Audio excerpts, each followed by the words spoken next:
সুপ্রিয় অষ্টম শ্রেণীর শিক্ষার্থীবৃন্দ, আসসালামু আলাইকুম and welcome to আরকে English care. আজকের ভিডিওতে আমি আলোচনা করব তোমাদের অষ্টম শ্রেণীর ইংরেজি বইয়ের unit 5 lesson 5 we lost our home এখান থেকে বাকি অংশ, অর্থাৎ এর পূর্বের ভিডিওতে আমি এই লিসনের প্রথম অংশ আলোচনা করেছিলাম, সেখানে আমি প্যাসেজটিকে বাংলা অর্থসহ পড়েছিলাম। তো আজকের ভিডিওতে এখান থেকে যে বাকি অ্যাক্টিভিটিগুলো রয়েছে সেগুলো সম্পন্ন করব। এখানে দেখো প্রথমে 3টি প্রশ্ন দেওয়া রয়েছে, সেই প্রশ্নের আনসারগুলো সম্পন্ন করব।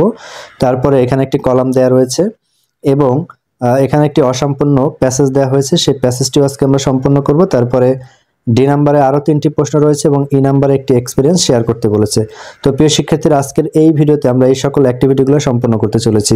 তো বুঝতেই পারছো ভিডিওটি তোমাদের জন্য কতটা গুরুত্বপূর্ণ হতে যাচ্ছে, তাই আশা করি না টেনে সম্পূর্ণ ভিডিওটি দেখবে। তবে তার পূর্বে একটি রিকোয়েস্ট হচ্ছে, তোমরা এই লিসনের প্রথম পার্ট ভিডিওটি দেখে নিবে, কারণ সেটি দেখলে তোমাদের এই লিসনটা বুঝতে আরো অনেক সুবিধা হবে। তো দেখো এখানে প্রথমেই বলেছে, look at the image and discuss in groups the possible answer to the questions. প্রথমে ছবির দিকে তাকাও, তারপরে দলে আলোচনা করো যে প্রশ্নগুলোর সম্ভাব্য উত্তর কি হতে পারে। দেখো এখানে প্রথম প্রশ্ন করেছে, what do you see in this picture? এই ছবিতে তুমি কি দেখতে পাও?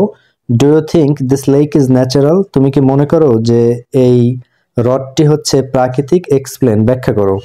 What are things that you know about Kaptai lake situated in Rangamati, Bangladesh? অর্থাৎ বাংলাদেশের রাঙামাটিতে অবস্থিত কাপ্তাই হ্রদ সম্পর্কে তুমি কি জানো? তো প্রিয় শিক্ষার্থীরা, এই 3টি প্রশ্নের আনসার আমরা একটু দেখে নেই। তো দেখো আমাদের প্রথম প্রশ্ন ছিল, what do you see in this picture? এই ছবিতে তুমি কি দেখতে পাও?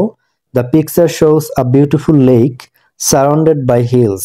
ছবিতে আমি দেখতে পাচ্ছি সুন্দর একটি হ্রদ যা চারিদিকে পাহাড় দ্বারা বেষ্টিত। The water reflects the sky, এবং পানিতে আকাশের প্রতিফলন দেখা যাচ্ছে। And the scene appears peaceful, এবং দৃশ্যটি খুব শান্তপূর্ণ। এরপর দেখো 2 নম্বর প্রশ্ন ছিল, do you think this lake is natural? Explain, তুমি কি মনে করো এই হ্রদটি প্রাকৃতিক? তাহলে ব্যাখ্যা করো। No, the lake is not natural, এই হ্রদটি প্রাকৃতিক নয়। It was created by the construction of Kaptai Dam, which caused the surroundings area to flood, forming Kaptai Lake. এবং এটি তৈরি হয়েছে কাপ্তাই বাঁধ নির্মাণের ফলে, এবং যার কারণে এই এলাকায় বন্যার সৃষ্টি হয়েছে এবং কাপ্তাই লেক গঠিত হয়েছে। এরপর দেখো 3 নম্বর প্রশ্ন, what are things that you know about Kaptai lake situated in Rangamati, Bangladesh? বাংলাদেশের রাঙামাটিতে অবস্থিত কাপ্তাই হ্রদ সম্পর্কে তুমি কি জানো? Kaptai Lake is an artificial reservoir created by the Kaptai Dam in the Chattogram Hill Tracts. Chittagong পার্বত্য অঞ্চলে এটি একটি কৃত্রিম জলাধার যা কাপ্তাই বাঁধ তৈরির ফলে সৃষ্টি হয়েছে। It submerged many villages, এটা অনেক গ্রামকে পানির নিচে ডুবিয়ে দিয়েছে। Displacing thousands of indigenous people, এবং হাজার হাজার আদিবাসী মানুষকে উচ্ছেদ করেছে। Including the Chakma, Hajong and Tripura community, যাদের মধ্যে রয়েছে চাকমা, হাজং এবং ত্রিপুরা সম্প্রদায়। তো প্রিয় শিক্ষার্থীরা, এই 3টি প্রশ্নের উত্তর তোমরা দেখে নিলে। এখন আমরা পরবর্তী প্রশ্নে চলে যাই।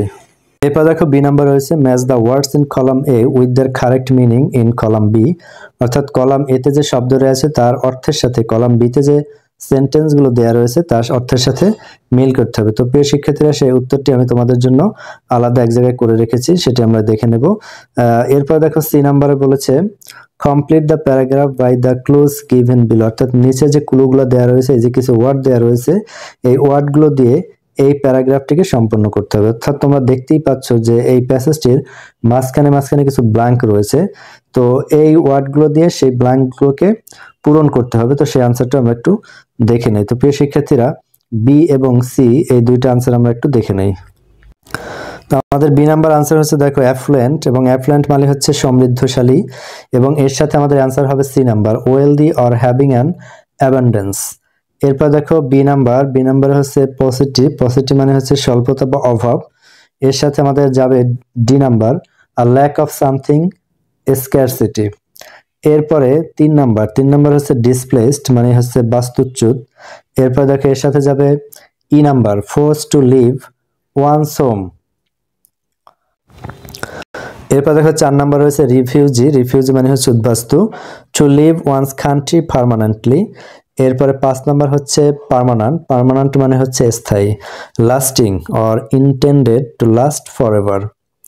এরপর দেখো 6 নাম্বার রয়েছে রিসেটেলমেন্ট, মানে হচ্ছে পুনর্বাসন। এর সাথে আমাদের অ্যান্সার হবে G, a process of establishing a new residence. এরপর 7 নাম্বার দেখো পজেশনস, পজেশনস মানে হচ্ছে সম্পত্তি বা মালিকানাধীন বস্তু। Item owned or held by someone. এরপর দেখো 8 নাম্বার রয়েছে migration, to move from one place to another. এরপর দেখো 9 স্ট্রাগল মানে হচ্ছে সংগ্রাম, আর ডিফিকাল্ট ফাইট অর ইফোর্ট। এরপরে সর্বশেষ 10 হচ্ছে আনসার্টেন, অনিশ্চিত। এর সাথে যাবে আমাদের B, a feeling of uncertainty or anxiety. তো প্রিয় শিক্ষার্থীরা, তোমরা ম্যাচিং এর অ্যান্সারটা দেখে নিলে এরপরে আমাদের যে সি নাম্বার যে প্যাসেজটি ছিল, প্যারাগ্রাফটি সম্পূর্ণ করতে বলেছিল, সেটি আমরা একটু দেখে নেই। হাক্কনচন্দ village located east of the Kaptai dam. তো এখানে দেখতেই পাচ্ছ বোল্ড করা আন্ডারলাইন করা যে শব্দটি রয়েছে, এটি কিন্তু আমরা পূরণ করেছি। In the Rangamati district was home to a family from the Brohambe clan. Their son became a renowned ivory craftsman among the Jumma community.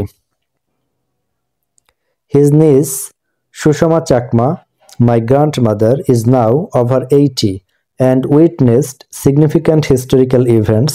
Her family was prosperous with 6 siblings thanks to their father's work as a school teacher. However, when the Kaptai Dam flooded northern CST মানে হচ্ছে Chittagong hill tract, এরপরে many including Chakma and Hajong people lost everything. About 50,000 individuals had to flee to India, including Shushama, who lost her stable life. Her husband became a refugee, and all they had were memories and a will to survive. They endured sleepless nights during their resettlement in the forest, struggling with an uncertain future, and happiness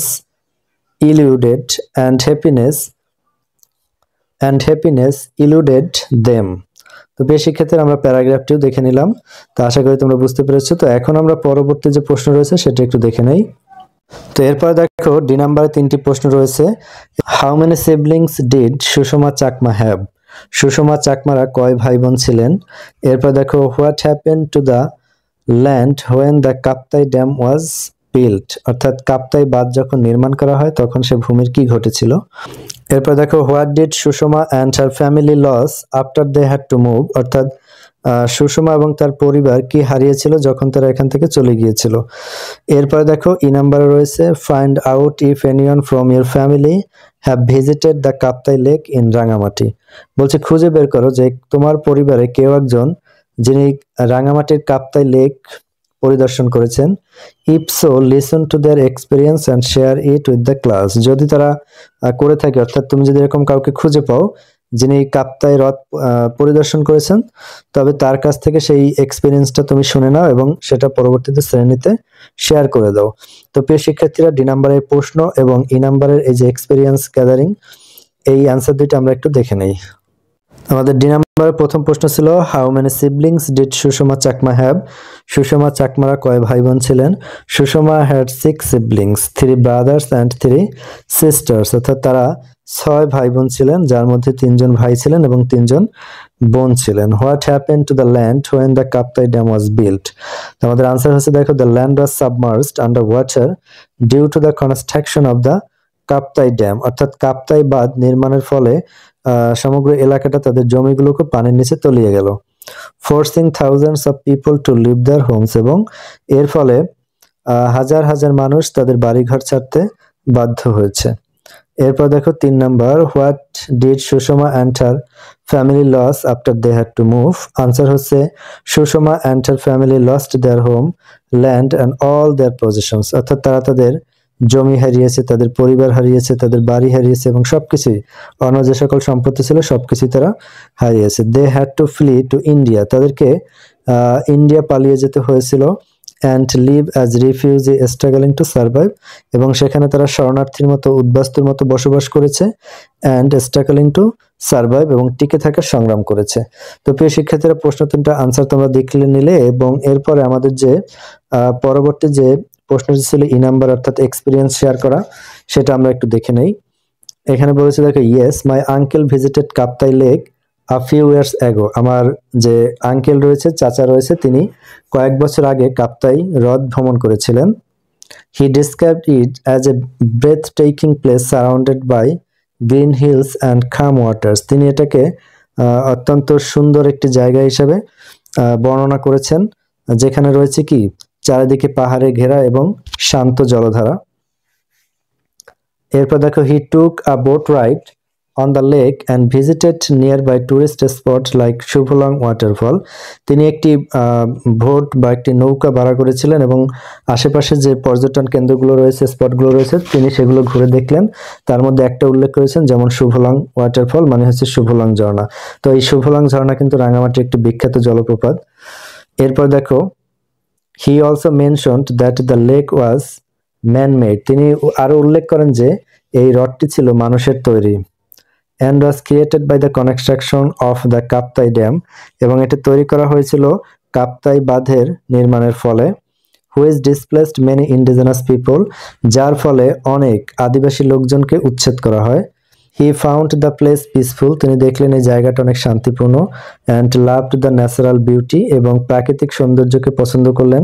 but also felt sad hearing the history of those who lost their Holmes, কিন্তু তিনি অবশ্য কষ্ট পেয়েছেন যখন তাদের history শুনলেন যারা তাদের বাড়িঘর হারিয়েছেন। It was a memorable trip for him, এবং এটা ছিল তার জন্য একটা স্মরণীয় ভ্রমণ।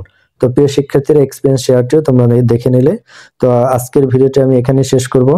ভিডিওটি যদি তোমাদের ভালো লেগে থাকে তাহলে তোমরা লাইক, কমেন্ট, শেয়ার করতে পারো, এবং অবশ্যই চ্যানেলটি সাবস্ক্রাইব করে পাশে থাকবে। ভবিষ্যতে তোমাদের নতুন কোনো ভিডিও নিয়ে আবারও দেখা হবে। সেই পর্যন্ত সকলের সুস্থতা কামনা করে আজকের ভিডিওটি এখানে শেষ করছি। আল্লাহ হাফেজ।